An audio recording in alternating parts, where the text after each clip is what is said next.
د ملک د نورو سیمو په شان د کوز دیر سرخار تیمرګر کې هم د 14 اگست تیاریانې عروج ته رسیدلې دي.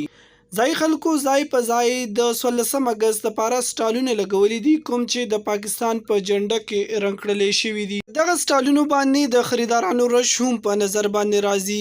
په دغه حق باندې ځای دکانداران وایي سامان راوړو چې آزادۍ او خپه هغه باندې په جذبې سره او د سرسار سره موږ دا کوو او د موږ ملک سره مینه ده او محبت ته او سدي په وجه موږ دا کوو د بزنس یا کاروبار د په څه اراده نشته خدای موږ مینه ده محبت خپل ملک سره دې لپاره موږ دا راوړو او خپل جذبه پېښ کوو. مثلا موږ د 14 اگست د عمل کار په کار باندې راوړو دا موږ د دې لپاره نه راوړو چې موږ په ګټو په ملک سمینه محبت دې ردی د لپاره دا موږ راوړو چې موږ دې د نور د پاکستان د आवाज خور شي.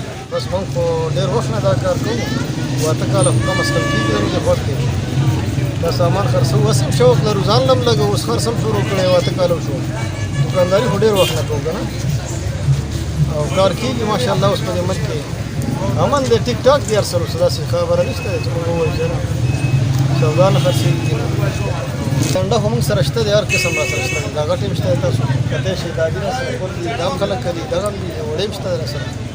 د 14 اگست ورځ په ټول ملک کې د ازادۍ د ورځ په تور لمانځل کېږي. دغه شان په کوز دیر کې هم د 14 اگست د تقریباتو د پاره تیاریانې شروع شوې دي.